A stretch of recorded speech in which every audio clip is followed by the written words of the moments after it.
Bien, buenas tardes una vez más. Saludos, Carlos, Karen y Gabriela. Bueno, ya nos dijo Gabriela que hay dos compañeros que tienen problemas de trabajo para conectarse, pero de todas maneras por lo menos participando, hay otros dos compañeros más que ojalá se incorporen también. Hay otro octavo compañero, pero no sé realmente eh, porque no participó en el trabajo. O sea, el primer trabajo que está puesto en la primera semana no tiene participación, o sea, no sé ni me ha contactado ni nada. Por lo tanto, me parece que aunque hay 8, igual que la primera semana, seguimos siendo 7. Esta Ese- semana, Yo creo que eh, ese fui yo, fuiste porque tú, Carlos, sí, no pude estar la semana pasada. pero hiciste la tarea. Estaba en eso, pero tampoco alcancé a hacerla. No, entonces, hazla de todas maneras, porque Sí. si no la haces, el tema este sumativo es terrible, pero si no la haces, no puedo ponerte por lo menos una nota. O sea, vea la primera semana, lo responde para por lo menos poder tener una nota, Carlos, ¿ok? Igual para los demás compañeros. Recuérdense que aunque la semana termine en martes y en miércoles empieza la semana lectiva, ustedes saben que es de miércoles a martes. De todas formas, yo siempre dejo, una, está abierto, y dos, yo no pongo la clave de respuesta del trabajo. Ahora sí está abierto. Pero bueno, Carlos, no mires la clave de respuesta y respóndelo. La cosa aquí realmente es aprender, ¿no? Después miras la clave. Yo realmente, los demás compañeros que participaron eh, lo hicieron bien. Solamente hubo un compañero que no respondió lo que se pregunta. O sea, en lugar de ver el análisis del discurso vinculado al tema de las redes sociales, a esta sociedad en red donde vivimos, me habló de la sociedad en red. Pero realmente lo más importante aquí no es o la sociedad en red o cómo los políticos lanzan su discurso o cómo vamos a hacer el análisis del discurso, ¿no? Aquí lo importante es eh, el análisis del discurso como tal. Y el compañero no me respondió eso, ¿no? Respondió de otra parte, de todas maneras, yo igual lo califiqué y se lo puse en la nota. Esto quiere decir que lo importante siempre es mirar qué es lo que se pregunta. En este caso, Gabriela, Karen y Karen. Miren qué es lo que se pregunta para que la respuesta sea lo más concreta posible. Yo realmente, si ustedes ven las claves de respuesta, yo 3 párrafos, algo así muy concreto y casi siempre es una síntesis de alguna parte de la bibliografía que yo les he puesto.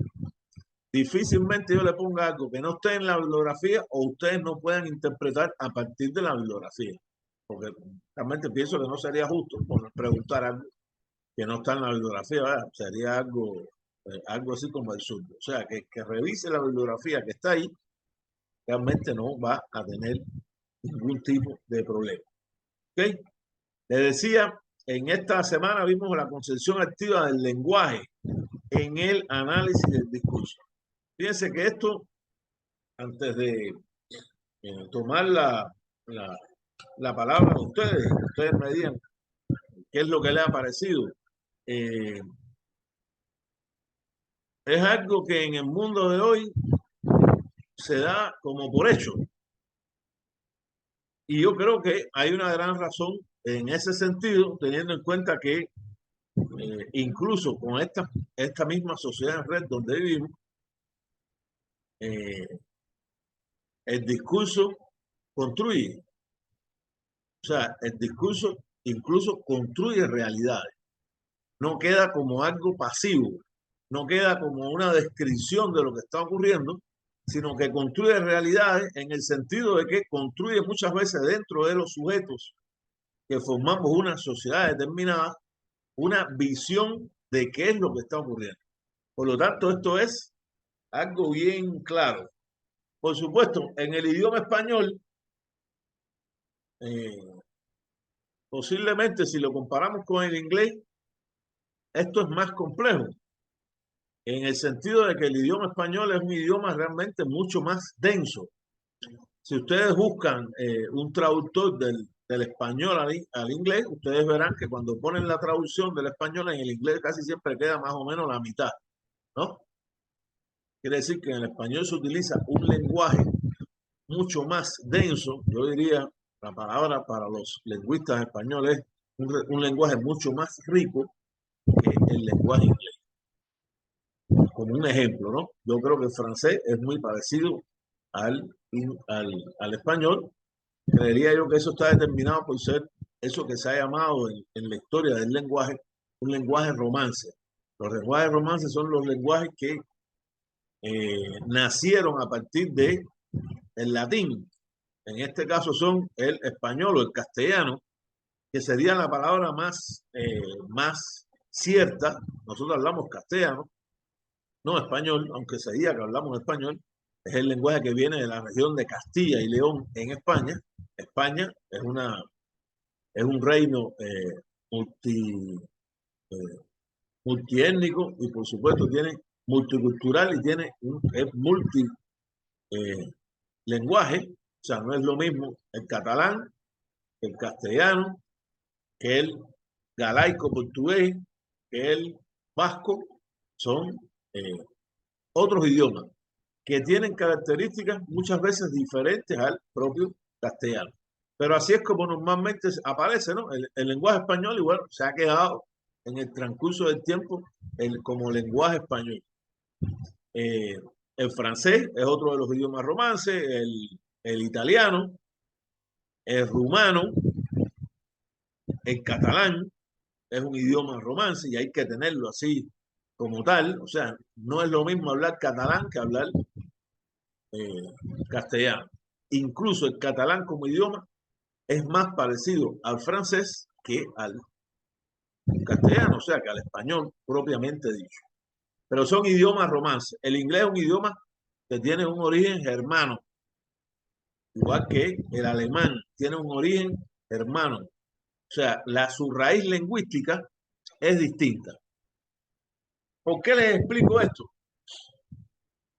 A la hora de analizar el discurso, porque realmente muchas veces cuando nosotros empezamos a escribir, por ejemplo, vamos a escribir, entonces todos van a tener que escribir sus tesis, ¿no?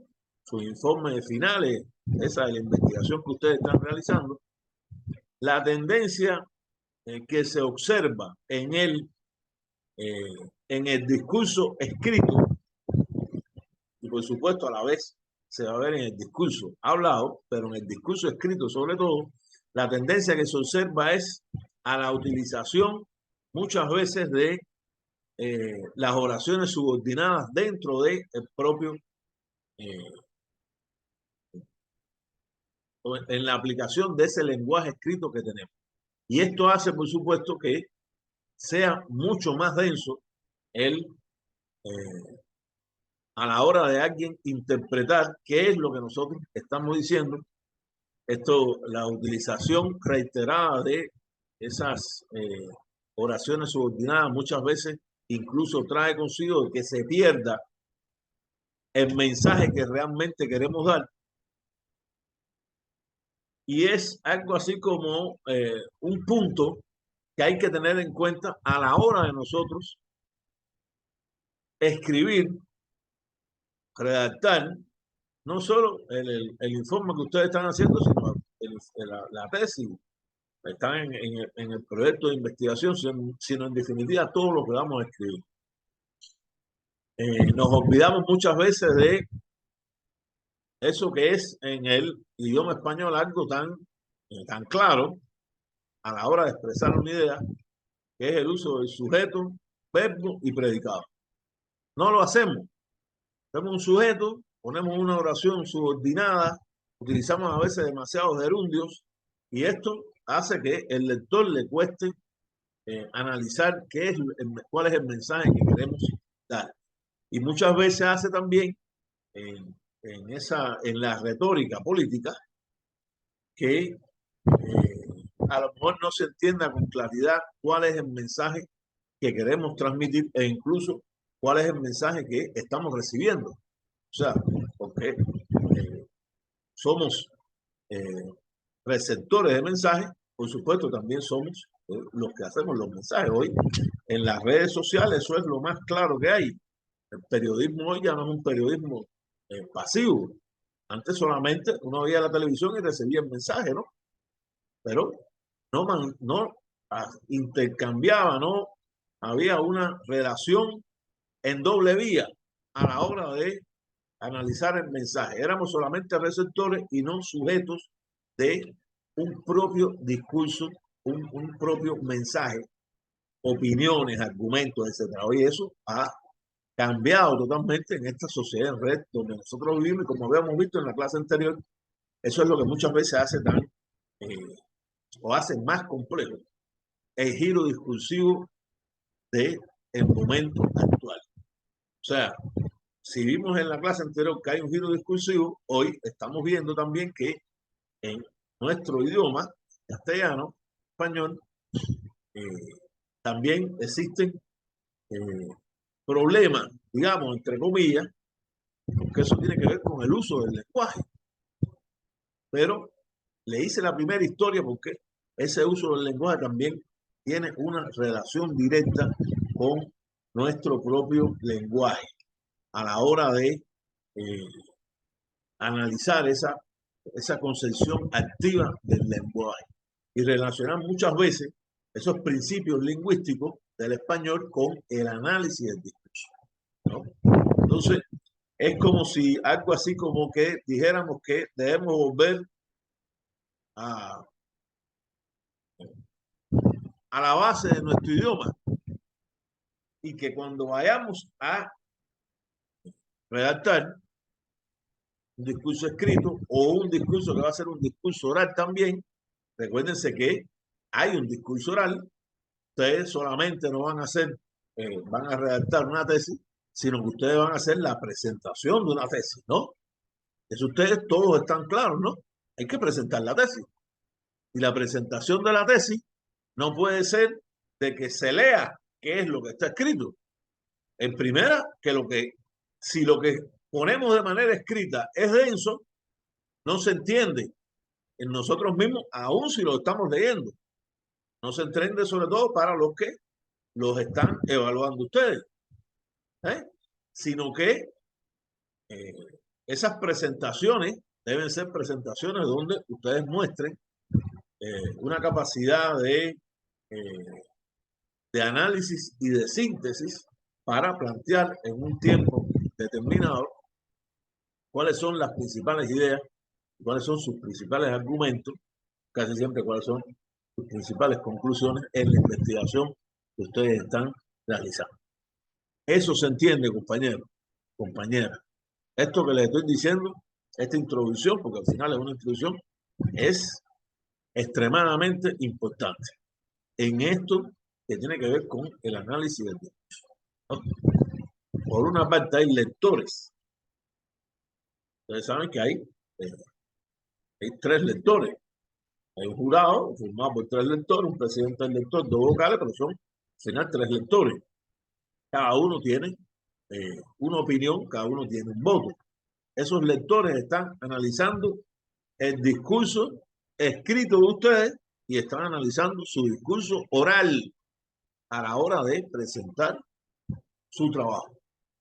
Por eso, ustedes tienen que ser lo más claros posible a la hora de hacer esas dos representaciones. Una representación escrita de su tesis y un discurso oral basado en esa propia tesis. ¿Está claro eso? ¿Hay alguna duda?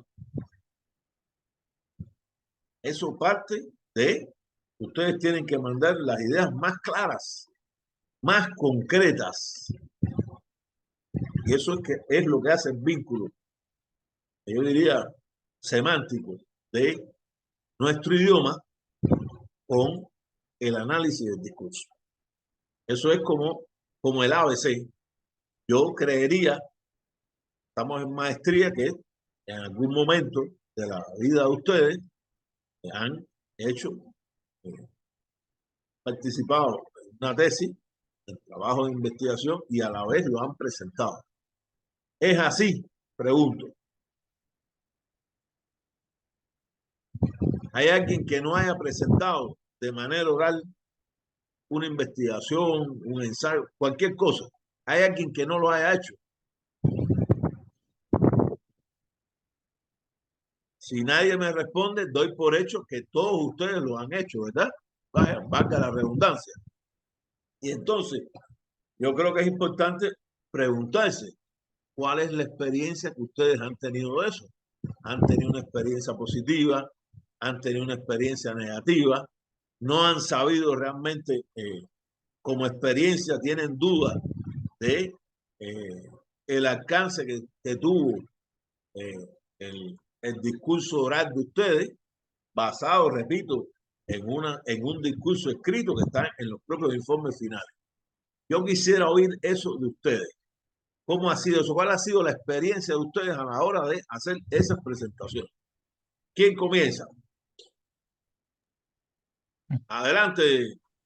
Qué bueno, Carlos. ¿Sabes? Ustedes saben, Bueno, como igual la primera semana, todo el mundo que participe, esa participación eh, tiene una ponderación en la valoración cualitativa de su evaluación.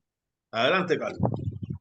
sí, yo he presentado en 2 ocasiones proyectos de investigación. Y bueno, la primera desde la inexperiencia, porque era la primera vez que lo hacía para mi proyecto de tesis de graduación de la universidad, era un proyecto pues en grupo y quizás no se nos dio como para poder afinar tan a detalle todo lo que involucra un proceso de investigación, ya que era una tesis de grado, pero luego hice mi especialidad y ahí ya pude presentar de forma más formal, más completa, un proyecto de investigación al cual alcanzó a ser publicado. Y esas dos son las únicas experiencias que tengo. Bueno, también, Ajá, o sea, como investigador principal, esas son las 2 experiencias que he tenido. He llevado otro proyecto de investigación que ahorita se está todavía hablando ahí con alguna revista para ver si se publica, pero ya terminados y completados esos dos. sí. Bueno, la publicación en una revista, ustedes saben, si la revista es de la revista de la Universidad Evangélica o de la universidad donde uno trabaja, eso digamos que tiene menos problemas. Pero cuando la publicación es una revista externa, sobre todo las revistas, cada vez que son, o sea, tienen indexaciones o varias indexaciones, eso a veces se demora hasta 2 años. Te digo por experiencia propia, o sea, no deben sentirse ni siquiera coaccionados en que les manden una cantidad de observaciones terribles, pero bueno, es una experiencia. Qué bueno que Carlos nos dice lo del tema de las presentaciones en grupo, porque ustedes no van a hacer presentaciones en grupo. Ustedes saben que el trabajo de investigación de ustedes es individual, ¿no? Y es distinto una presentación individual a una presentación en grupo. Presentaciones en grupo muchas veces incluso se permite que empiece uno y termine otro, a lo mejor son 3, 4, 5, y cada uno viene solamente con una parte preparada. Y a lo mejor incluso de las otras partes no tiene la misma experticia, que eso muchas veces ocurre, cosa que no debía ser. El catedrático es el que tiene que decir quién empieza y quién termina en esa presentación oral, en ese discurso oral que se está haciendo eh, para un jurado evaluador. Pero en este caso, aquí en las tesis, ustedes recuerden que ustedes lo van a hacer de manera individual. Y esto compagina directamente con la preparación individual que ustedes tienen que hacer. ¿Cuál es la redacción que ustedes van a emplear en ese informe para que ese informe sea legible y que el mensaje sea un mensaje claro, y que cuando se haga el análisis del discurso ese mensaje quede claro qué es lo que ustedes quieren decir y a la vez expresar ese mensaje de manera oral? aún sabiendo, como muchas veces conocemos, que a veces eso nos puede dar pena, todo eso, ¿no? Porque está claro, ¿no? Eso ocurre y no es algo que sea algo señalado. Pena por tenerlo, cohibirse en un momento de eso, siempre es posible. No, lo que es, esos temores, como siempre, lo que hay es que superar. ¿No? Gabriela habría levantado la mano. Adelante, Gabriela. Sí, doctor Vini. Bueno, yo quería opinar también. Bueno, yo nunca he hecho una defensa de un ensayo, pero sí de investigación.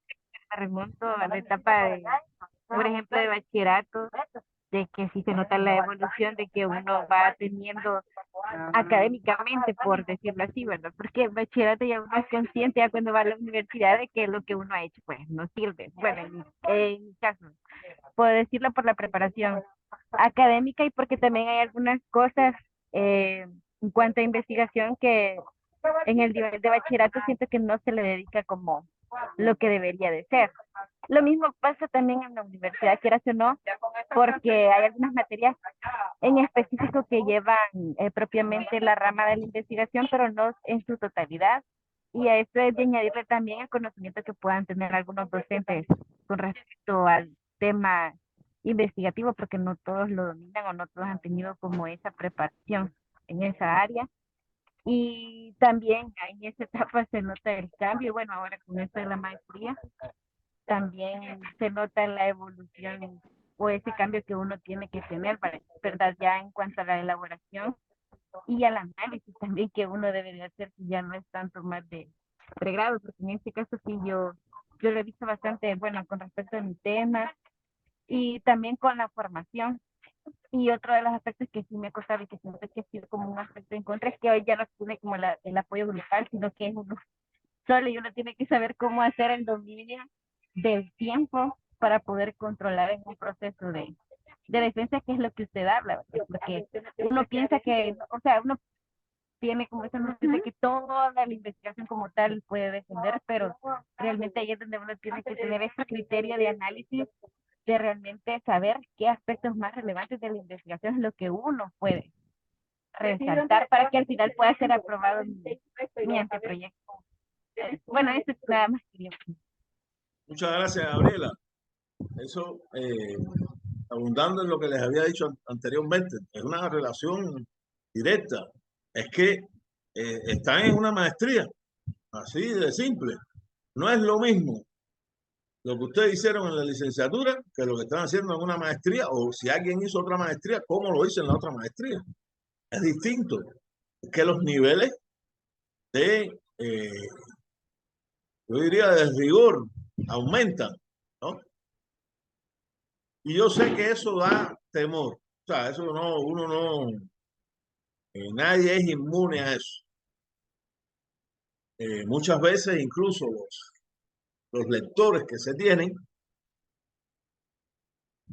voy a tratar de ser lo más objetivo posible.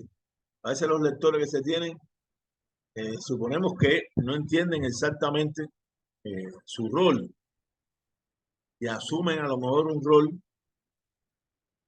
que muchas veces se convierte en, o que no es lo más positivo a la hora de analizar el discurso oral de cada uno de ustedes en una presentación. Eso también ocurre. Eso uno tiene que estar claro que eso pasa. A veces nosotros mismos no entendemos las observaciones que se nos están haciendo y podemos creer incluso que las observaciones tienen un sentido no positivo, ¿no? Sino que tienen un sentido negativo. Y eso es una parte también que tiene que ver con ustedes a la hora de eh, ese discurso que ustedes van a realizar, ¿no? Para que el que está haciendo el análisis del discurso, esos lectores, lo vean de la manera más positiva. Y eso redonde, por supuesto, en no la nota, sino la aprobación del trabajo que ustedes están haciendo. Fíjense, es un paso. No es lo mismo, ni siquiera esto, ustedes hablan aquí conmigo, porque no es conmigo solo, hay otras personas. O sea que, y es otro sentido, teniendo en cuenta que es la última parte ya para graduarse en su maestría. Y eso tienen que entenderlo ustedes, pero a la vez tienen que entenderlo el que hace el análisis del discurso, que en este caso sería yo, como uno de los lectores, por ejemplo. He sido lector de una infinidad de, de tesis bueno, de grado, de maestrías y de doctorado. Y eso realmente ocurre. Pero el primer paso, compañero, es esto, es participar aquí. Cuando uno participa, pierde el temor, se acostumbra a ese discurso propio. Está dando un discurso académico, por supuesto, ¿no? Pues un discurso académico que parte de la experiencia de cada uno de ustedes. Pero hacerlo es importante. Y hacerlo, fíjense, lo primero es hacerlo con la pantalla abierta. Yo sé que Gabriela no abrió la pantalla porque está en un lugar donde no yo oía el ruido, ¿no? Pero cada vez que se puede uno tiene que hacerlo con la pantalla abierta, ¿no? Y uno tiene que verse mismo después.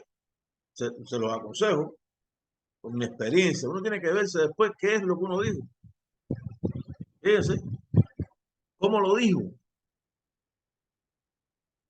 Es como autoevaluarse, analizar el propio discurso de cada uno de nosotros, viendo cómo cada uno de nosotros participa en un encuentro de este tipo. Que no es conmigo solo, es todos los que ustedes han tenido. Entonces, como experiencia, yo se los aconsejo, compañeros, aquí, compañeros, o sea, Alberto, Karen, Jonathan, Carlos, Gabriela, que son los que están en este momento conectados. Háganlo, mírense ustedes mismos. Miren su expresión facial. Analicen qué dijeron.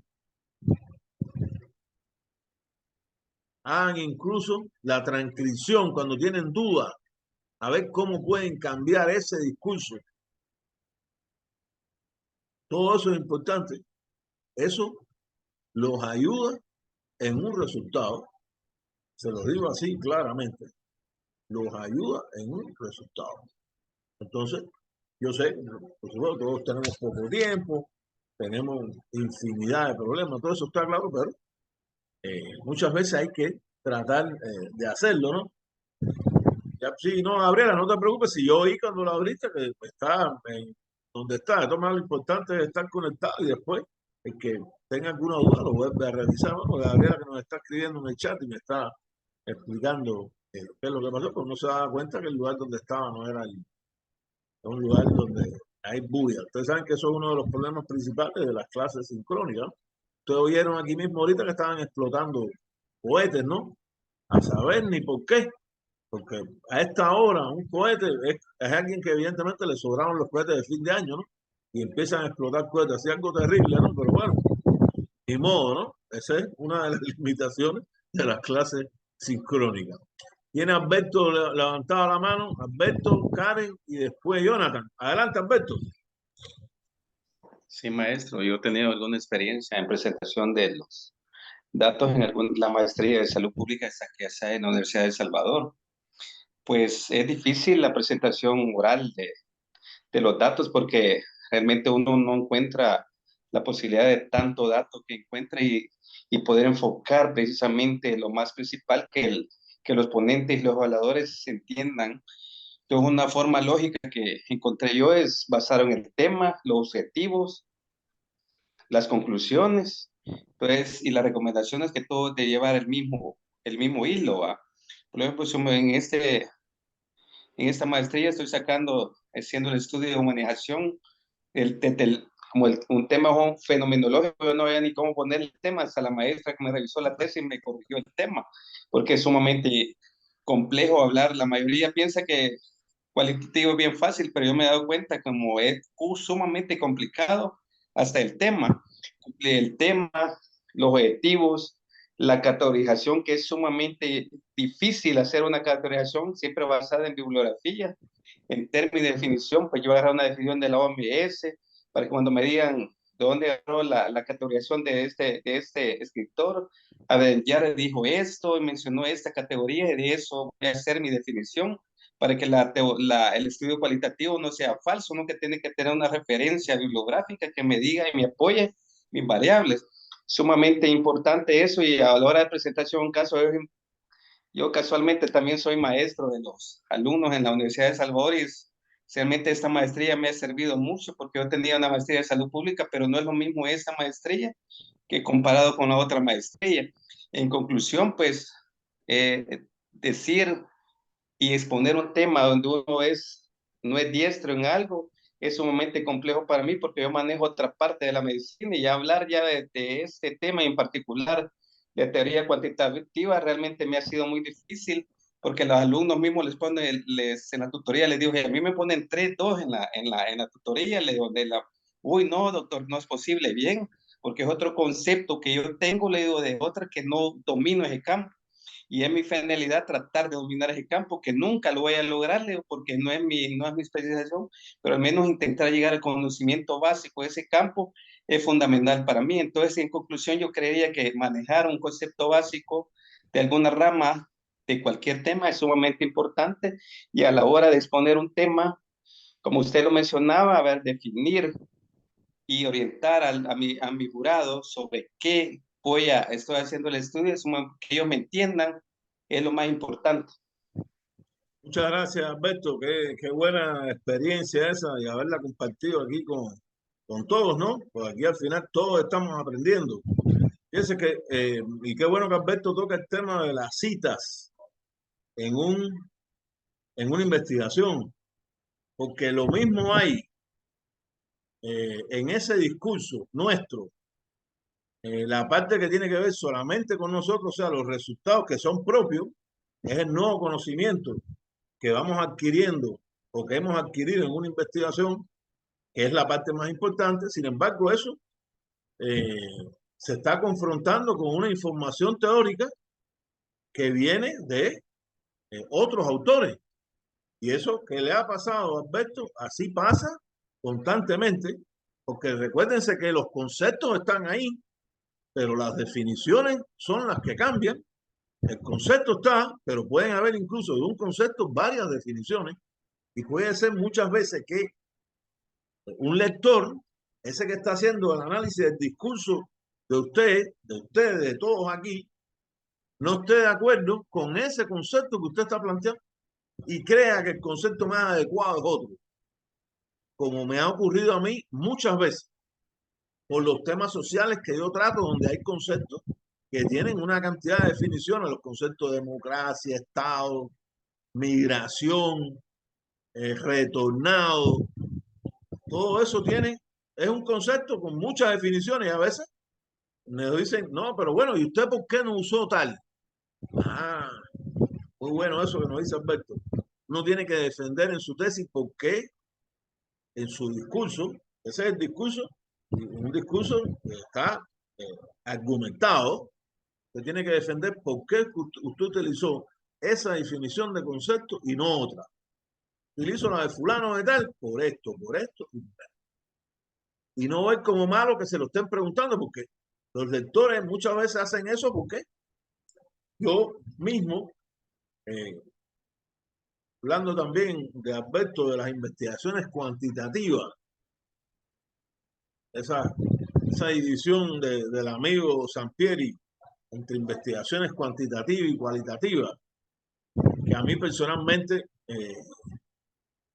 siempre me han creado una gran duda. Y eso yo se lo he preguntado muchas veces a los personas como ustedes que están discutiendo una tesis, ¿por qué la investigación es cuantitativa y por qué no ha aplicado técnicas también cualitativas? ¿Por qué no ha entrevistado a las personas? Y no es en un mal sentido. Yo por lo menos creo que jamás lo hago en un mal sentido, ni voy a dar una evaluación en un mal sentido. Pero es porque muchas veces ocurre, y ese fue mi caso, pero pueden haber muchos casos de que un lector no esté de acuerdo con el marco teórico que usted está defendiendo. Fíjense. Y puede ocurrir. Y muchas veces, aunque le deben hacer las observaciones en el documento escrito primero. Muchas veces esas observaciones no se hacen en ese momento y aparecen entonces cuando ustedes están haciendo la presentación oral. Y crea, yo me imaginaría siempre una gran duda en el que está haciendo un discurso oral, por supuesto, ¿no? Y por eso muchas veces hay que ser tan cuidadosos a la hora de hacer una observación de ese tipo para que el que está haciendo la exposición realmente tome la observación como algo positivo y no como algo negativo. Pero muy bien, Alberto, realmente nos ha dado pie y, y como catedrático que es Alberto igual, porque como yo siempre he dicho, compañero, aquí todos estamos aprendiendo, incluida mi persona. En estas clases invertidas todos aprendemos. Aquí no hay, y qué bueno, ¿no? Aquí no hay un solo discurso.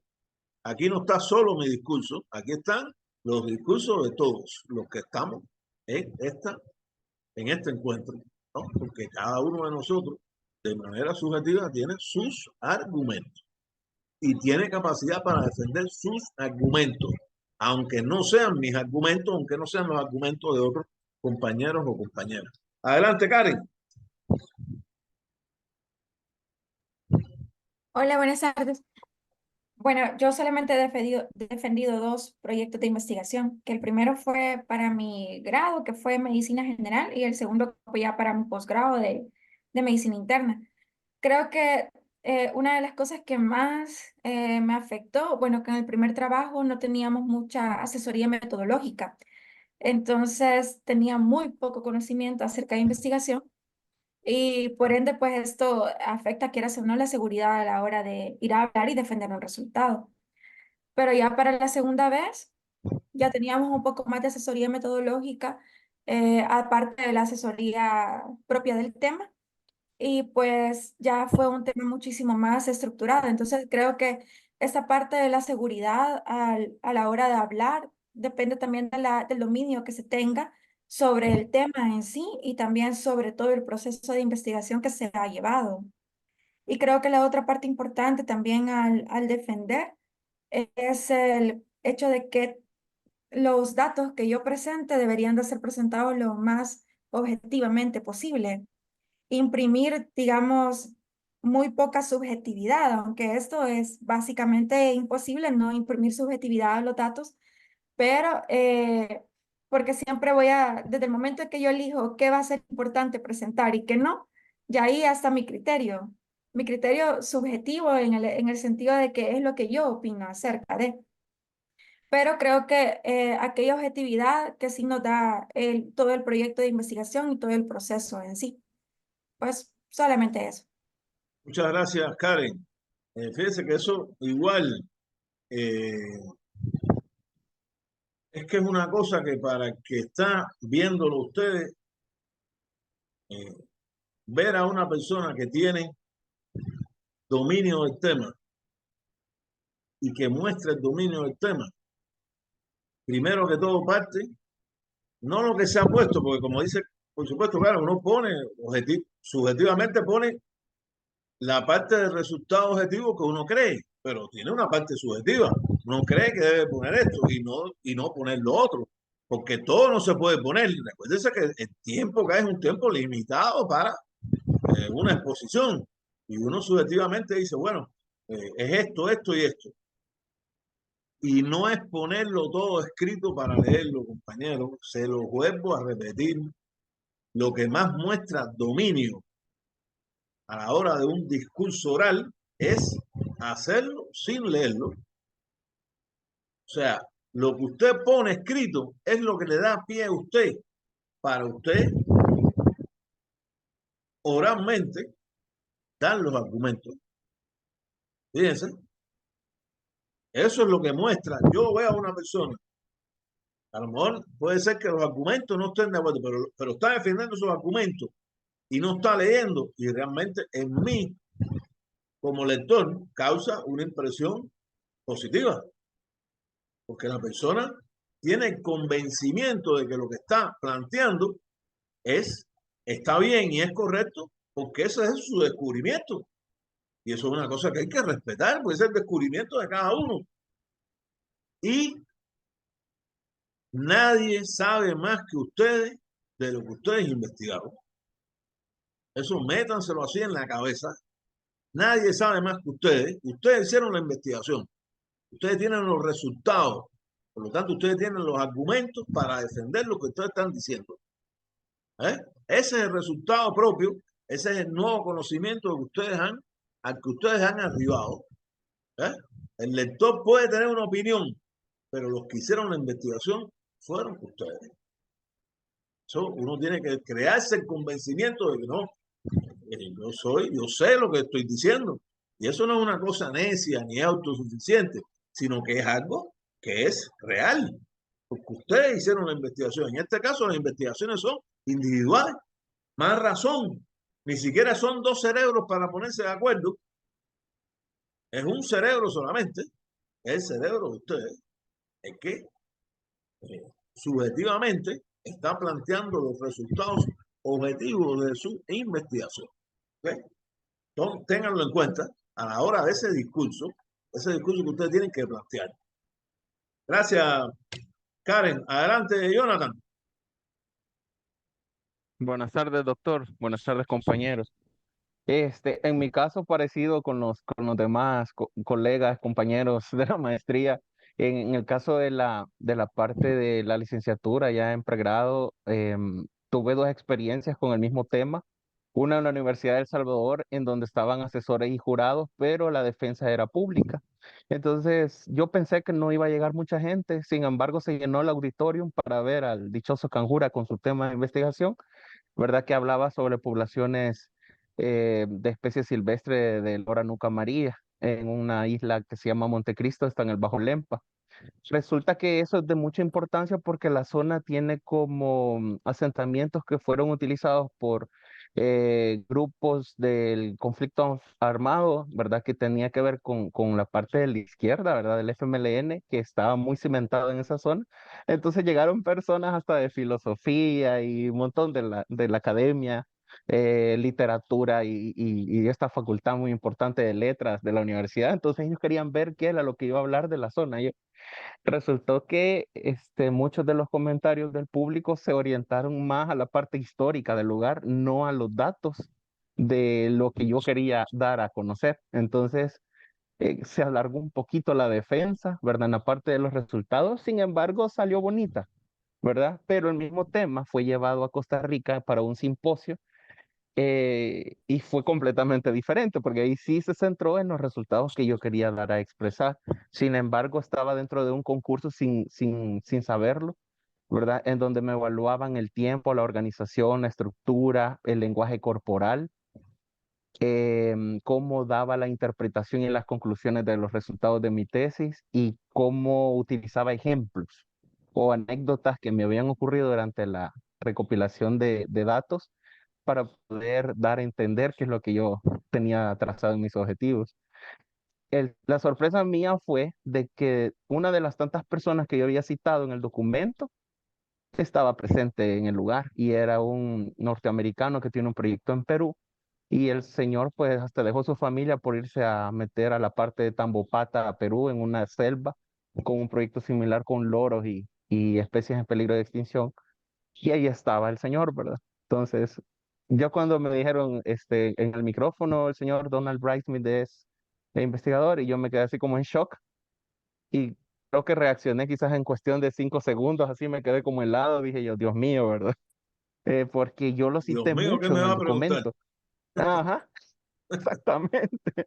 Sin embargo, salió bien, ¿verdad? Porque solamente era un pequeño dato que yo tenía en los resultados, lo que me cuestionó y lo demás, pues, me fue bien. Pero sí, yo creo que la parte de la seguridad está en hacer como mini ensayos uno antes de poder exponer al público lo que uno quiere dar a entender y tomarse el tiempo, poner un cronómetro y saber que solo tiene 15 minutos y 5 o 10 de preguntas hasta allí, ¿verdad? Porque es generalmente lo que pasó en la primera defensa de nuestro tema de investigación. Creo que la mayoría nos pusieron ese tiempo, 15 minutos y 10 de preguntas por parte del jurado.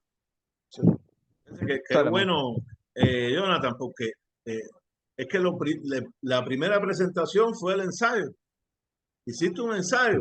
Cuando uno va a la segunda vez, ya tiene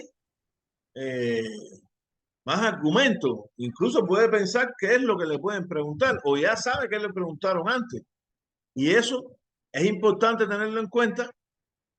Lo del cronómetro, fíjense, que bueno, aquí salen así las cosas. Eso es súper importante. Ustedes deben hacer una práctica primero, solo, mirándose, o que te mire alguien, a lo mejor de la familia, o alguien que sea tu amigo que tenga, por lo menos sepa algo de investigación para ver cómo es que tú lo estás presentando y en qué tiempo tú lo estás presentando. Eso es súper importante. Uno no puede que le digan, este es el tiempo que tú tienes y llegar sin haber hecho primero la prueba en su exposición, cuánto es el tiempo que se va a tomar. Porque lo más seguro es o que lo haga en poco tiempo o que se pase. Lo más seguro, si no hace un ensayo. Qué bueno que ha salido eso, Jonathan, porque así mismo es como es.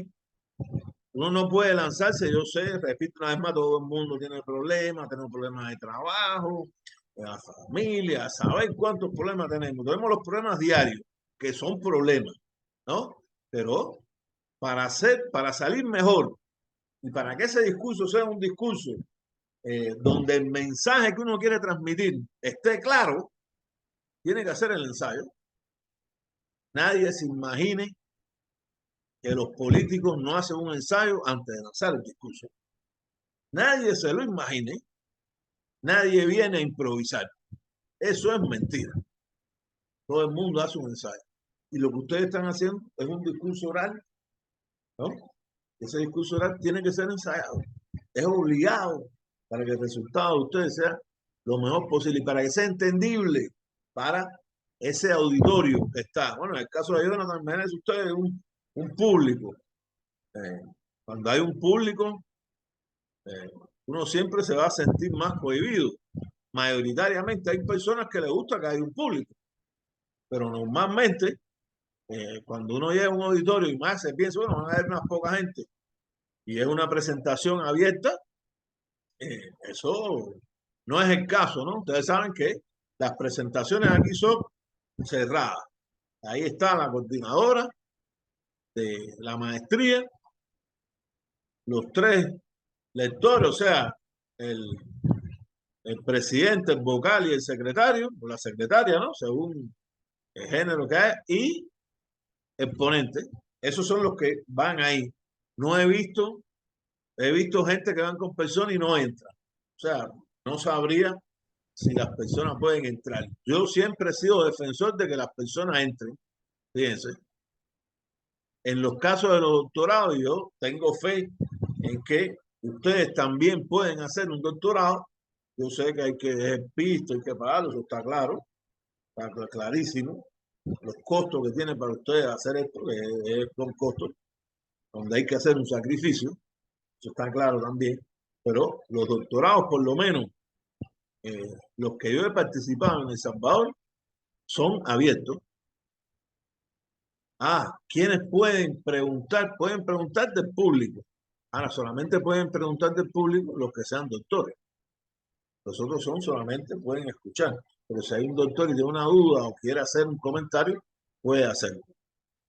En el caso de los doctorados, en el caso de maestría, por lo menos las que conozco han sido así, en este formato, digamos, estrecho, por decirlo de alguna manera. Jonathan tuvo yo diría que es la dicha, porque es una experiencia donde uno aprende. Esa experiencia de que sea abierto, así uno aprende, porque mientras más personas pregunten, compañeros, más fácil para uno entender qué es lo que uno escribió, cuál es el mensaje y si el mensaje se ha entendido, ¿no? Porque a veces el mensaje no se entiende y a veces el mensaje, como mismo dice Jonathan, bueno, fueron gente que tenían que ver con otros temas, no el tema del resultado propiamente dicho, sino que fueron por otros intereses, digamos. Y eso puede ocurrir muchas veces. Puede ocurrir que te están preguntando cosas que no son de lo que tú investigaste.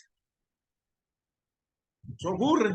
Te preguntan algo que no está en la argumentación que usted ha realizado. En el discurso que usted ha realizado no aparece. ¿Por qué? Porque no tiene que ver. También eso ocurre. Y hay que estar preparado también para eso, ¿no? Para sortearlo, porque eso se sortea con experiencia. Hay que hacerlo una vez, dos veces. Los resultados mismos que ustedes tienen son resultados que hay que hacerlos públicos. Ustedes son ya licenciados. Eso mínimamente en la Universidad Evangélica, ustedes tienen que en los congresos participar con sus investigaciones, hacer la propuesta en otros congresos, en otras universidades salvadoreñas y fuera de El Salvador. Hay que hacer el esfuerzo y mandarlo y yo diría mejorar incluso la calidad de la investigación que ustedes han realizado e incluso le está dando la posibilidad de esa investigación continuarla, a lo mejor de otras variables que no se tomaron en cuenta en ese momento de la investigación. Todo eso es posible. Fíjense cuántas cosas. Y todo está vinculado a ese discurso. Que quede bien claro, está totalmente vinculado al análisis del discurso. Por eso yo lo creo tan importante y muchas veces determinante a la hora de un resultado. Adelante, Vilma. Buenas tardes, doctor. Bueno, en mi caso, como usted lo mencionaba, sí, aunque uno ya ha trabajado, ¿verdad?, en el documento de investigación, ya en ese momento que uno se está preparando para ese análisis, para ese discurso, es complejo poder estructurar esas ideas o poder sacar los argumentos que uno va a exponer a la comisión evaluadora. Uno lo siente complicado, por ejemplo, haciéndole una relación de acuerdo a la universidad donde laboro. Nosotros apoyamos, ¿verdad? Como en ese proceso de supervisión de esos procesos de defensa, y he visto casos de estudiantes que una hora antes están terminando de estructurar esa presentación que van a dar a la comisión evaluadora. Aparte de ello, no en todos los casos, ¿verdad? Pero sí diapositivas que están sobresaturadas de información, que tal vez el estudiante no recibió asesoría o no tuvo el tiempo, ¿verdad? Para que alguien le revisara, que usted sabe que es una muy buena idea de que uno le diga a alguien, ¿cómo ve esta presentación? Apóyeme, comprende lo que está en esta presentación o sea, del poco tiempo que tienen a la carrera presentan, y entonces usted, como lo menciona, eso se refleja cuando ya está la comisión evaluadora frente a ellos y tal vez la información no se logra comprender. Otra situación, y haciendo también la relación a la Universidad Evangélica, que es donde se me ha dado ahorita la oportunidad de estudiar, y en relación a la universidad donde laboro, he visto muchos aspectos de mejora que puedo como proponer aquí en la universidad y que veo que tal vez son algunas limitantes para los estudiantes que cursan los programas de posgrado. Fíjese que, por ejemplo, a mí me llamó la atención eh, lo de la predefensa, porque nosotros no hacemos predefensa aquí en la universidad, y es algo muy importante para poderle dar la venia a ese estudiante antes de poder aplicar instrumentos. Nosotros no lo realizamos. Aparte de ello, también con el asesor temático, en el caso de la Universidad Evangélica, pues a uno le seleccionan el asesor temático y aquí el estudiante busca su asesor temático. Entonces, así como puede ser algo positivo, también puede ser algo negativo, porque usted sabe que ese asesor temático le debe exigir a uno para que uno pueda cumplir con los objetivos. Y si, por ejemplo, yo selecciono un asesor temático que es mi amigo, puede existir eso de que tal vez programamos reuniones, pero él siempre me cancela y me cancela porque tal vez tiene otros compromisos. Y aparte de que aquí nosotros no pagamos el asesor temático, sino que el asesor trabaja como ad honorem, entonces no hay como un compromiso por parte de ese asesor, que es el que le va a dar todos los lineamientos y el que le lee el documento y que sabe qué puede mejorar en ese documento. Entonces siento que esas cosas se pueden fortalecer aquí, siempre mencionando, ¿verdad?, que la universidad donde laboro pues fue creada en el 2005 y que está todavía en procesos de mejora. Pero eso sí ha perjudicado a algunos estudiantes, porque hay estudiantes que llegan a su proceso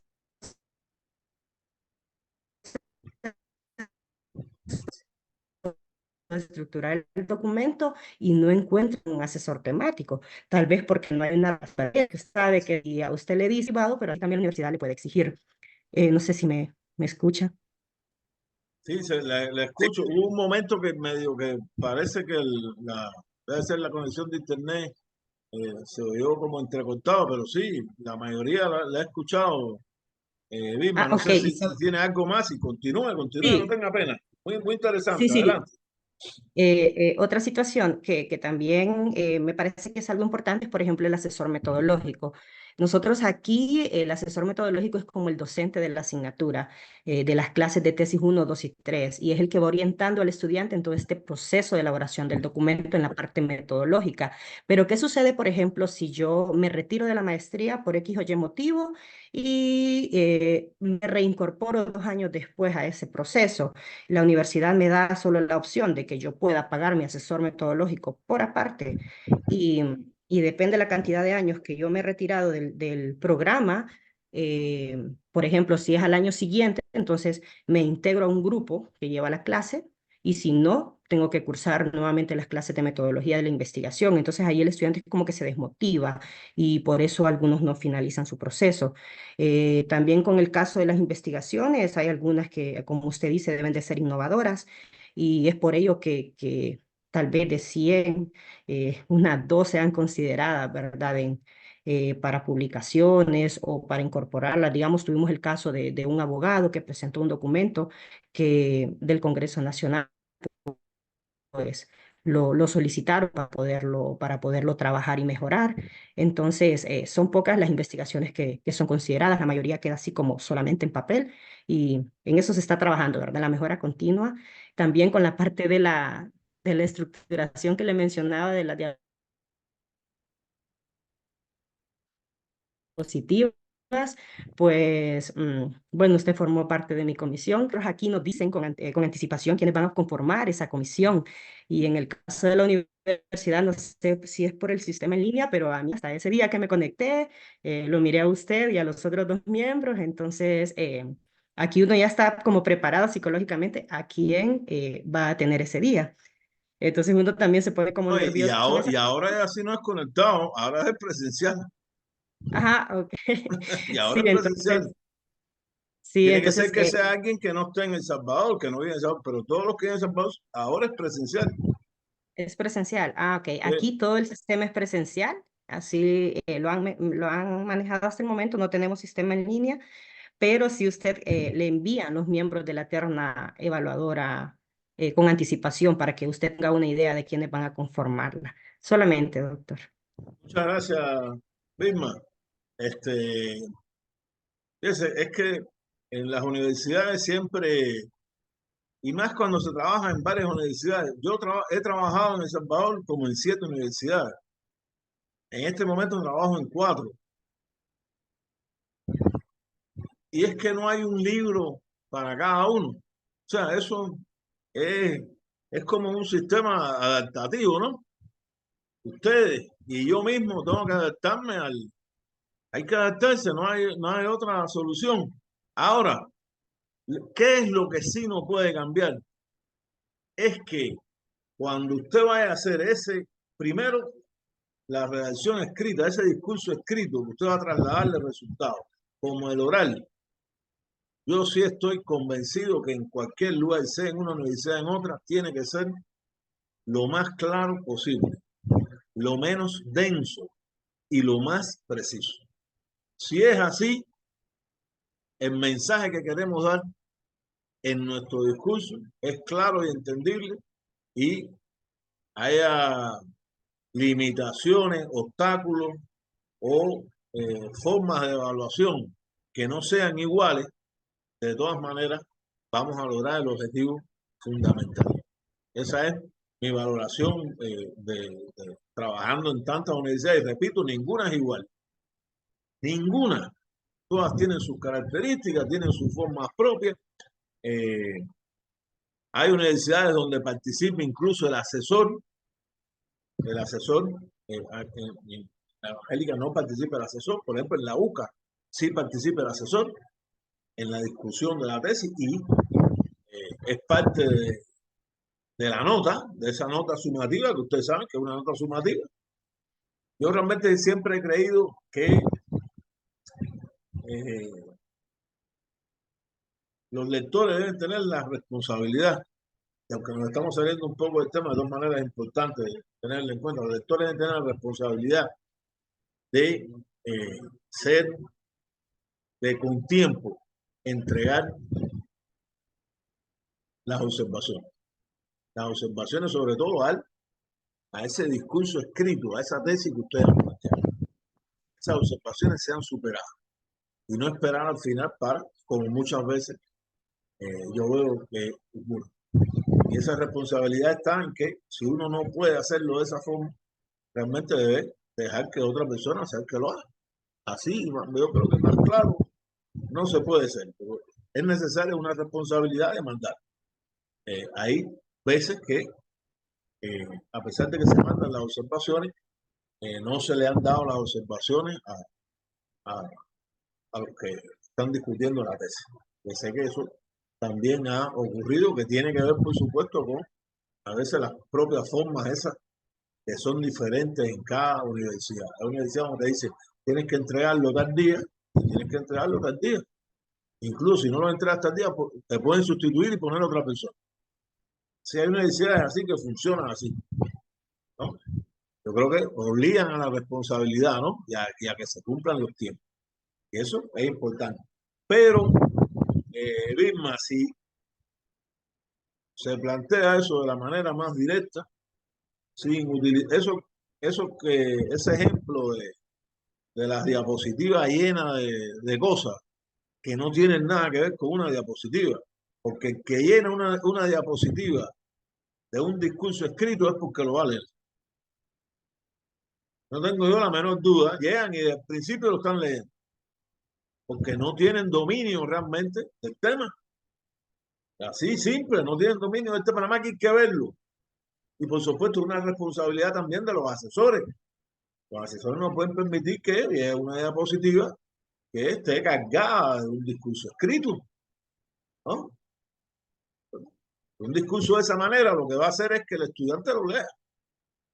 No hay otra, o sea, no hay que buscar otra consideración. Está puesto para eso. No tiene, no se lo sabe. Y no es que se lo sepa de memoria, porque de memoria nada, las cosas memorísticas son, hay que negarse totalmente. Eso es algo que tiene que ver con el pasado, sino es el análisis que uno tiene que hacer, el análisis del discurso. Ese es el análisis. Uno está analizando su propio discurso para llegar a dar las argumentaciones, interpretar tus propias argumentaciones de la manera más clara y precisa, ¿no? O sea, ¿qué podemos resumir de esto? Que hay una serie de factores, no hay un factor, son una serie de factores que se relacionan y que hay que tenerlo en cuenta. ¿Sí? ¿Sí? Del tema creo que muy bien, yo les agradezco y aunque realmente no nos queda mucho tiempo, de todas maneras, y por el trabajo de la semana, yo creo que es pertinente que analicemos el discurso político hoy en El Salvador. Es tan importante como no solo para la práctica propia de ustedes a la hora de analizar un discurso, porque realmente lo más fácil que hay para analizar en un discurso es el discurso político, porque los discursos políticos salen en todos los lugares, compañeros y compañeras, ¿es o no? Y más en estos tiempos, ¿no? Ustedes saben, este domingo, ¿no? El otro domingo son las elecciones otra vez. Eso implica que hay un discurso político de los partidos políticos, valga la redundancia, ¿no? Entonces, sin enfocarnos en una sola persona, aunque lo pueden hacer, si ustedes creen que con sus argumentos, estamos viendo aquí los argumentos, yo creería que ustedes por lo menos de una primera pasada vieron lo que está en la bibliografía de esta semana. ¿Cómo ustedes ven el discurso político hoy, aquí en El Salvador? Ha cambiado. Es lo mismo que antes del año 2019. Hoy, año 2024, hay un cambio en ese discurso político. Es el mismo. son los mismos argumentos, han cambiado los argumentos, han cambiado la forma como nosotros analizamos ese discurso hoy. Y perdónenme que como ustedes hoy, vaya, ya se arregló. ¿Quién comienza?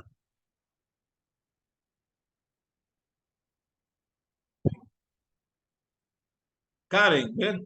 Valiente. Adelante, Karen. Bueno, pues yo creo que es un tema realmente bastante complejo. Bueno, al menos lo que yo he logrado percibir un poco es que está lleno de una realidad que realmente pues no hemos logrado todavía alcanzar. ¿Ah? Estamos planteando una realidad en la que pareciera como si este problema de la violencia ya está solucionado, como si ya viviéramos en un país totalmente seguro, sin realmente llegar a atacar las raíces, sin realmente llegar a evaluar con objetividad la manera en la que se ha hecho también, porque es decir, un régimen de excepción, todas esas personas que se encuentran encarceladas, muchas de ellas no están necesariamente ahí por delitos cometidos. Hemos visto líderes de sindicatos también que han sido despedidos de sus lugares de trabajo, e incluso algunos encarcelados. Entonces yo creo que está lleno de como queriendo reflejar una realidad que realmente sería como la ideal en la cual vivir, pero realmente está muy alejada todavía de la realidad en la que nosotros estamos viviendo exactamente. Eh, pues eso básicamente. Bueno, mencionaba en una de las definiciones que usted daba acerca de lo del lenguaje, que por qué se definía como acción, y es precisamente porque a través de ella, pues, logramos moldear y realizar alguna actividad. Entonces, muchas personas se han creído este discurso, han dejado de analizar realmente el contenido que tiene y la manera en la que se ha logrado lo que se ha logrado. Entonces, pues eso. Muy bien, Karen. Entonces, fíjense, quiere decir que el discurso hoy construye realidades o no. Eso es lo importante, aunque no sea una realidad, fíjate, Karen, pues cada uno de nosotros tenemos nuestros argumentos importantes. O sea, esto no es que uno esté de acuerdo o no, cada uno de nosotros tiene sus argumentos, ¿no? El discurso, a partir de lo que nos está diciendo Karen, quiere decir que el discurso construye una visión. Karen nos dice que construye una visión de algo que en realidad no está ocurriendo, ¿no? O sea, no se ha construido realmente en este país los, eh, lo que se plantea en el discurso. Pero el discurso quiere decir que el discurso construye una realidad que muchas personas creen que así es como está ocurriendo. ¿Eh? O sea, fíjense qué giro discursivo, que caemos en lo mismo, qué giro discursivo hoy en este mundo, ¿verdad? Eh, de la sociedad en red donde nosotros vivimos, porque una gran parte de este discurso, yo diría que incluso mayoritario, está en las redes sociales. Fíjense, mayoritariamente está en las redes sociales. Porque, por supuesto, esa es mi visión a la hora de analizar qué es lo que está ocurriendo en la realidad política salvadoreña. Carlos tiene levantada la mano. Adelante, Carlos. Sí, cuando mencionaron esto de la construcción de la realidad, pues traigo como, pues, me recuerdo una palabra de un analista que escribió un libro que se convirtió en un bestseller hace como unos 2 años, que se llama Moisés Naim, y él habla acerca de la posverdad, en la cual se toman elementos de la verdad para construir una realidad diferente, para como tergiversar los datos o realidades y adornado de elementos que son reales, poder construir una realidad que no va de acuerdo a a la verdad propiamente, sino que es una forma de disfrazar quizás una mentira. El tema de la posverdad es que se ha convertido en algo bien como sintomático, ¿no? de cada vez que ocurre en el mundo de hoy que vivimos, hay un post, algo, ¿no?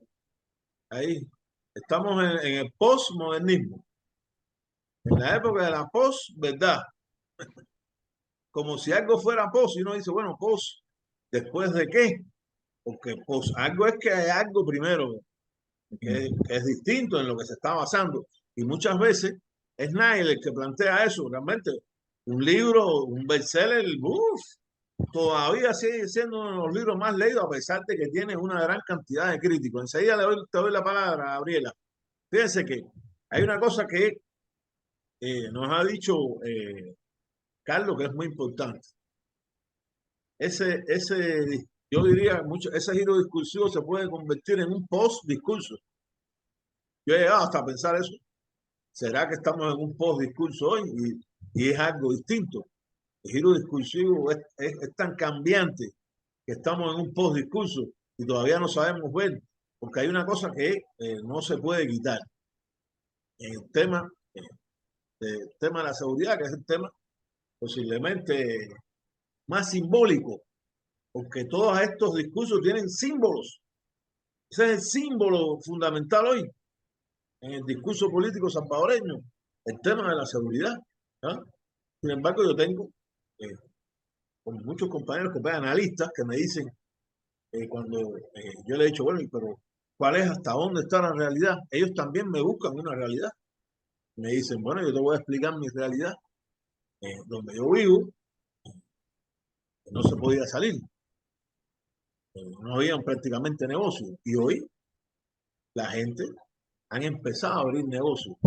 Han empezado a abrir pulserías, restaurantes, micro super, tiendas de vender ropa. Y eso es una cosa real, ¿no? Eso es un hecho. O sea, es un hecho fáctico que es comprobable incluso, ¿no? ¿Por qué?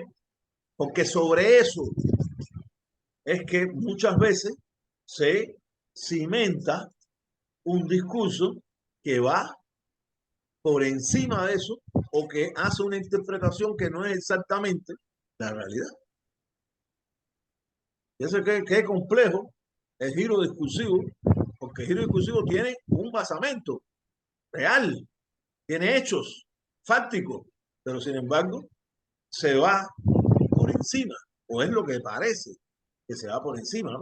¿Hasta dónde?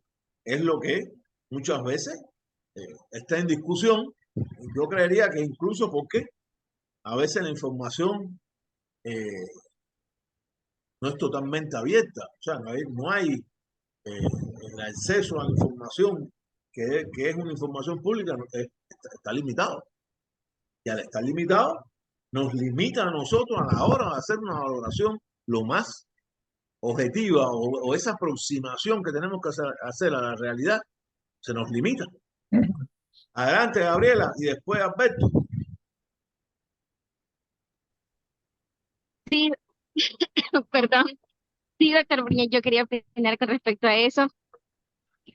Fíjense que yo tengo también un punto de vista en el hecho de que, por ejemplo, tengo amigos que son abogados y ellos hablaban a profundidad con respecto a lo del régimen. Y ellos hablaban que si bien es cierto, para muchos ha sido de beneficio por el hecho de que han hecho ver de que están los criminales encerrados, pero también ha habido un aspecto que no ha habido como un cierto proceso que han tenido que hacerle a cada uno de ellos como para incriminarlos y realmente que se diga que haya sentencia. Por ejemplo, eso es lo que más o menos uno de ellos me quiso decir. Y por ejemplo, son esos pasillos que realmente tiene este aspecto del régimen de excepción, de que en cualquier momento puede darse de que todos los criminales salgan porque no han recibido su debida sentencia. También otro aspecto en el que yo analizaba mientras los compañeros hablaban y usted mencionó algo mencionó lo del giro discursivo. Por ejemplo, un hecho que fue bien obvio es, por ejemplo, lo que pasó con la diputada Claudia Ortiz, cuando ella estaba dando una opinión o estaba diciendo algo con respecto a la asamblea de esto del régimen y que justamente una palabra que ella dijo se hizo tendencia y que a raíz de eso ya le etiquetaron como libérenlo ya. Pero realmente, ¿qué es lo que hizo la gente? La mayoría de gente y la bancada sean y gente que que al final pues ni estaba informado, quizá ni siquiera se tomó el tiempo como para ver realmente qué era lo que a ella se refería. Entonces, como a veces la palabra que uno ocupa de una persona, unos la pueden utilizar a conveniencia como un arma de doble filo, siento yo, ¿verdad? Porque eso es lo que le pasó a la diputada. Y también otro hecho que me llamó bastante la atención con respecto a todo este tema del régimen y que iba ligado, quieras o no, a lo de las elecciones fue, por ejemplo, un spot que publicaron de que qué podría pasar si al final no ganaba Nuevas Ideas, sino que ganaba otro partido. Y fue un video que en lugar de realmente a uno le metió miedo, bueno, en mi caso, ¿verdad? Por el hecho de que yo vivo en una zona donde toda la vida ha sido plagada de pandillas. Yo he visto a que han asesinado gente y, bueno, varias cosas raras. Entonces, siento que en lugar de como motivarlo a uno para votar con cierta libertad, al final como que le quisieron meter cierto miedo de qué pasaría si realmente tu voto no fuera el correcto. Entonces siento que al final, en todo este ámbito, como que hay ciertas cosas en el ámbito político que los giran en torno como a conveniencia de quién podría tener el mayor poder.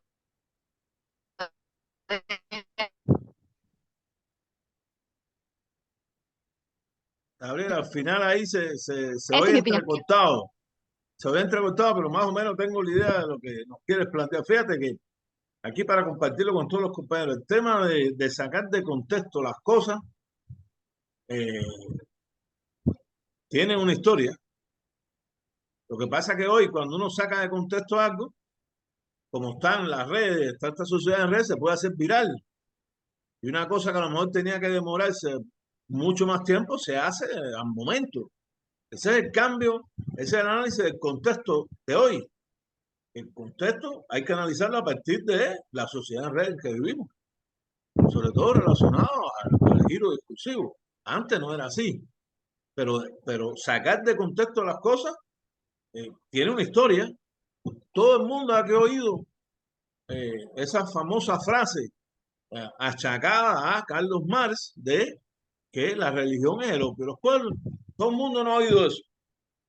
¿Eh? Y esa frase no es así. Esa frase es la religión y es una explicación grandísima y después al final dice es el opio del pueblo. Y cuando uno lee la frase de manera general se da cuenta que el mensaje que se ha traducido en esa palabra es un mensaje que tiene un interés político sacado totalmente de contexto. Lo que pasa es que en el momento, siglo XIX, tiene que haber pasado, no sé, 50 años, 60, para que eso, digamos, entre comillas, como hoy se habla, se haga viral. Porque eso de hacerse viral, eso son concesiones de giro discursivo de hoy. Eso antes no se, algo se hacía viral. Eso no se oía ni en el siglo XX, y todavía yo he vivido más en el siglo XX que en este siglo. ¿No? Y eso no existía. Lo que hoy cuando se saca eso de contexto, al momento se hace viral, ese viral, y que es con viral que me imagino que venga de un virus, ¿no? Un virus que es como todo el mundo se infecta. Y yo me imagino que esa es la nueva, es la traducción semántica de una palabra con un significado que es distinto. Ha cambiado, ¿no? ¿No? No es un significado biológico, sino un significado que tiene que ver con la política, ¿no? Y es verdad que eso ocurre, pero también, mire, antes de darle la palabra a Alberto, recuérdense que, como yo les planteo ahí en la bibliografía, es que uno tiene que analizar el contexto, compañeros y compañeras, para hacer ese análisis del discurso, sobre todo el discurso político, uno tiene que analizar el contexto y tratar de ver todas las variables, o por lo menos una parte importante de las principales variables que están influenciando en ese contexto. Porque si una variable de esa queda fuera, a lo mejor el resultado que tenemos a la hora de analizar el discurso no es el más acertado. Entonces, yo siempre he creído que primero hay que analizar el contexto histórico concreto en que estamos viviendo hoy. Ese contexto, para a partir de ahí por supuesto, analizando los antecedentes y todas las cosas, pero si no analizamos el contexto, es posible que la valoración que hagamos sea una valoración que tiene más que ver con los sentimientos humanos, con el sentimiento nuestro de qué es lo que nos gusta o no, o qué es lo que nos ha afectado más o menos, o qué las personas que se sintieron afectados totalmente por el tema de las pandillas. Por ejemplo, una persona que le hayan asesinado a alguien o a varios de sus miembros que lo hayan botado de su casa. Entonces, ¿qué valoración puede tener del régimen de excepción? Que está bien y que todos tienen que estar ahí, todos deben morirse ahí. Fíjense, porque he oído esas exclamaciones, las he visto incluso escritas, porque esa persona tiene un contexto que es diferente a otros contextos, ¿no? Recordando que en las redes sociales, en la sociedad en red, no se apela a la razón nuestra, a nuestros argumentos, no se nos da argumentos, se está apelando a nuestros sentimientos, a qué es lo que nos gusta o no, para inducirnos a tomar una posición. Eso es importante también tenerlo en cuenta. Adelante, Alberto. Sí, buenas tardes. Bueno, yo quería opinar con respecto a eso, basado en una experiencia de algunos colegas médicos. Pues un colega médico de Chachuapa, pues, tuvo una experiencia bastante cruda con un problema de pandillas. Para la clínica llegaron, pues, y llegaron a un teléfono y le dijeron que hablar, y él lo que hizo, agarrar el teléfono y lo quebró. Y después, pues, le llevaron otro teléfono, le dijeron que no le iban a matar y lo quebró otra vez. Y después puso 3 vigilantes. Tenía uno, puso 3, después puso 4 y después ya no lo llegaron a ver. Entonces le decía el doctor, él me decía, si le muestran miedo, medio miedo van a tener, pero yo no les tuve miedo. Entonces ya una vez basado en esa experiencia, pues la realidad y el contexto, pues que sí existía el problema. El problema fue heredado quizás mal, quizás pasando en la historia que usted menciona, quizás mal abordado desde su inicio, porque me recuerdo que la doctora Beatrice Carrillo y otros historiadores y pensadores decían que el problema no fue abordado de la punta del iceberg, sino que solo se daban maquillamientos en cuanto a eso. Bueno, y después vino algunos propiamente leyes un poco manos duras, pero eran manos blandas más que todo decían, pero realmente las leyes actualmente, entonces analizando el problema, las leyes ya están, entonces puede ser que el régimen de excepción pues fuera necesario en algún momento, pero ahorita realmente desde mi punto de vista está fuera de contexto ya, fuera de contexto en ese sentido, ¿verdad? Creía yo que se ha sobredimensionado algunas situaciones, pero ¿qué es lo que sucede? Ya vamos al campo político y casi como religión y política es bien difícil opinar en algunas situaciones, ¿verdad? Porque siempre salen algunas cosas que yo concuerdo con algunos compañeros que me dije, lo que opino uno de política es solo el 10% de lo que realmente la idea tiene. Entonces, para mí, desde el punto de vista, detrás del régimen de excepción, pues hay una situación de miedo. Y el miedo hace pues apoyo político. Entonces, si yo estoy bajo un miedo y algunas otras situaciones, pues posteriormente yo a medir desde el punto de vista de psicología inversa, cuál es mi beneficio y qué voy a sacar de ganancia de eso. Esa es mi opinión con respecto a ese tema. Gracias, Alberto. ¿Y el miedo qué cosa es? Un sentimiento, ¿verdad? Porque el miedo es un sentimiento. No le tiene miedo a algo que está en los sentimientos, o uno no le tiene miedo a algo. Eso es algo que está en los sentimientos, se está apelando a los sentimientos humanos. Esa es la sociedad hoy. Que hay que, cuando vamos a hacer análisis del discurso, hay que partir de eso, de que se está apelando a eso, al sentimiento. ¿Eh?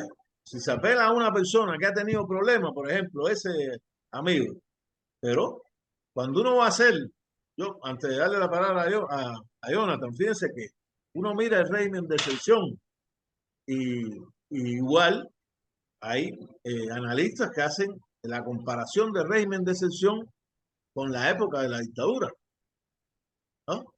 Y realmente es totalmente diferente. Fíjense, porque las condiciones históricas de la dictadura no es lo que estamos viviendo hoy, son condiciones distintas, ¿no? O sea, ese régimen de excepción no es el régimen de excepción de la dictadura, que muchas veces también se comete el error de cuando se va a analizar el régimen de excepción, se analiza a partir de un momento histórico que es diferente al momento actual. Eso es mi valoración, que hace muchas veces que el mensaje que tratan de transmitir los que de una u otra manera son críticos al tema del régimen de excepción sea un mensaje que no cala en la razón, en los argumentos, en lo que la gente quiere escuchar. Fíjense qué interesante, cuántas aristas tiene este tema. Le doy la palabra a Jonathan. Adelante, Jonathan. Sí, buenas tardes, doctor. Este es un tema bastante delicado desde el contexto y la realidad que hemos vivido en los últimos 30 años en El Salvador, si no es que más. Yo recuerdo que de pequeño vivía en Ilopango y los grupos de maras y pandillas fueron un grupo de jóvenes que se reunían en la entrada de los pasajes y se reunían en las noches y comenzaban a fumar marihuana y comenzaban al tráfico a pequeña escala de estupefacientes a otras personas. Y al principio recuerdo que los gobiernos de aquella época que estaban a cargo del licenciado Félix Cristiani y Calderón Sol, creería yo que no le pusieron mucha importancia por el hecho de que se atacaban entre ellos. Sin embargo, pues los hechos de sangre y los hechos de criminalidad en las comunidades y colonias que son bastante populosas en nuestro gran San Salvador y parte de la zona aledaña a San Salvador, ¿verdad? Siempre se daban. Incluso en los autobuses, en el transporte público se habían hechos de delincuencia. En un momento, pues, se salió de control y se creó la famosa mano dura y la super mano dura, ¿verdad? Que al final, pues, no funcionó. Y creería yo de que en el caso de los políticos actuales fue como una realidad que fue utilizada para poder lograr el objetivo que era obtener el poder al que se tiene ahora.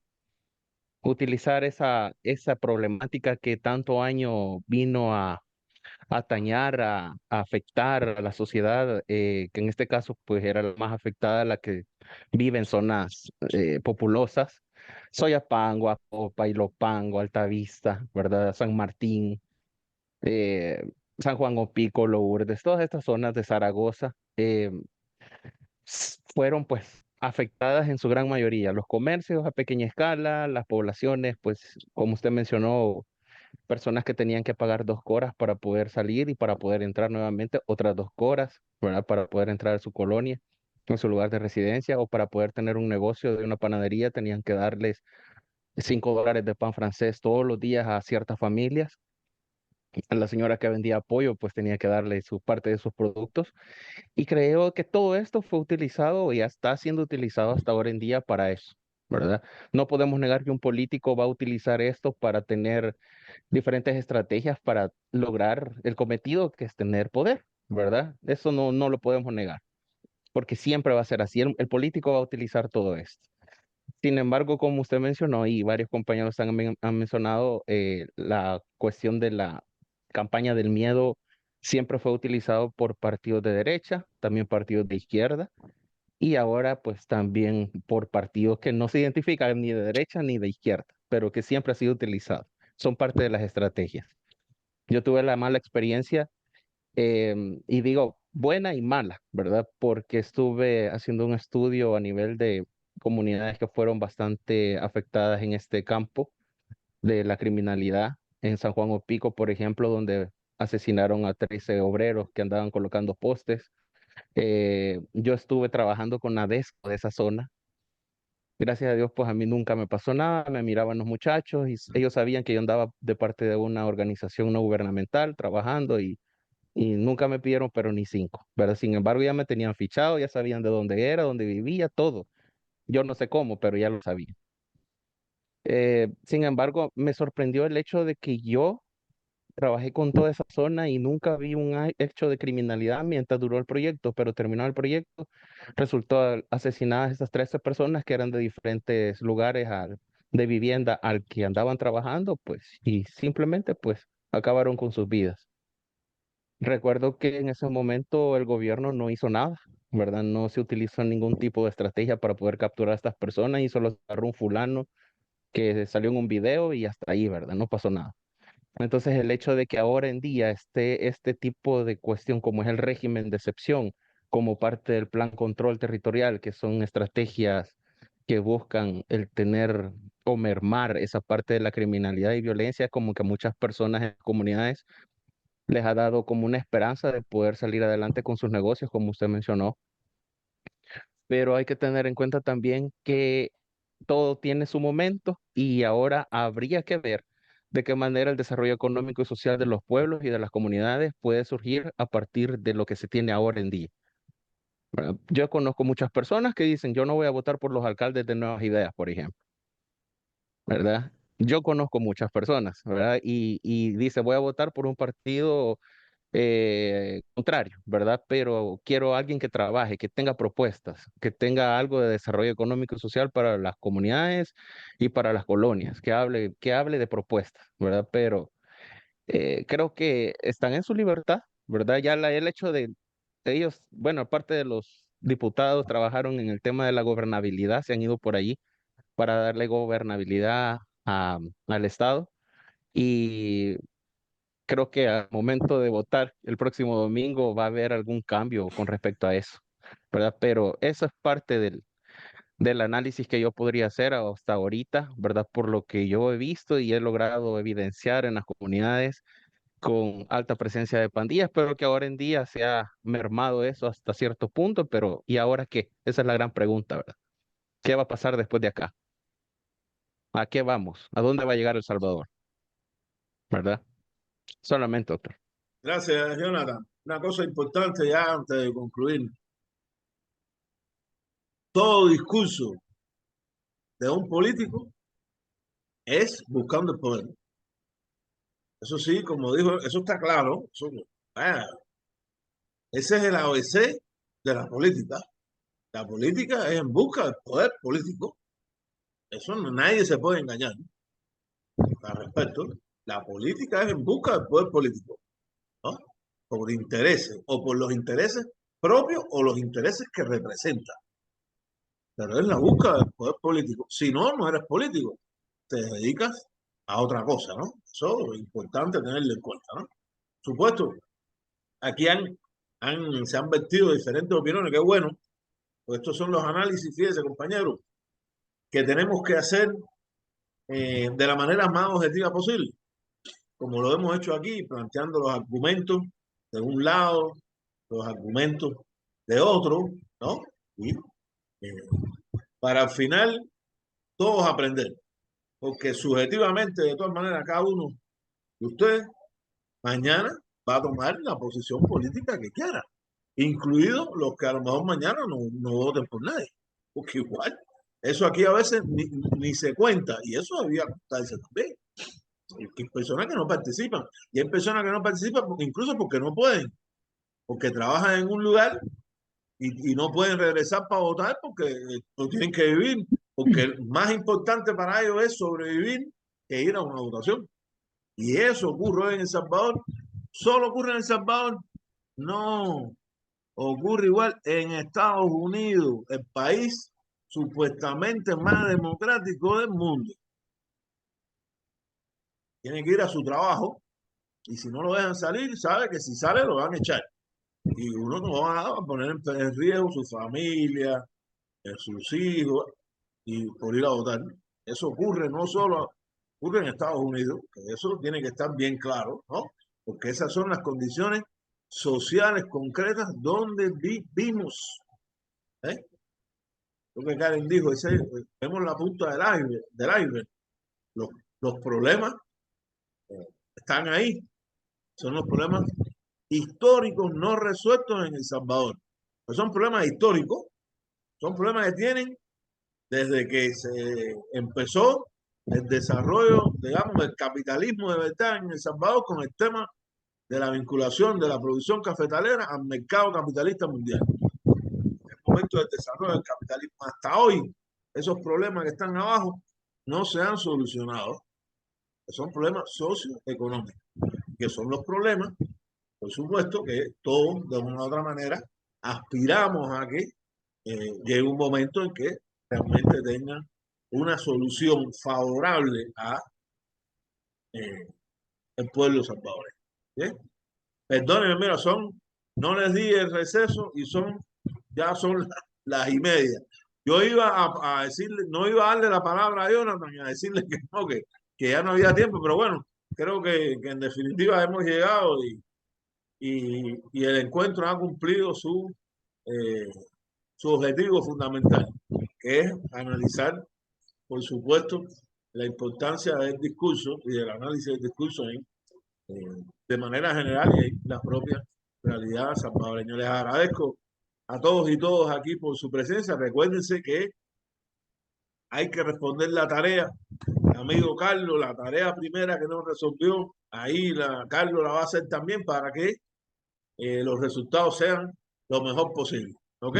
Muchas gracias y nos vemos entonces el próximo sábado. Pasen un feliz fin de semana. Gracias. Feliz fin de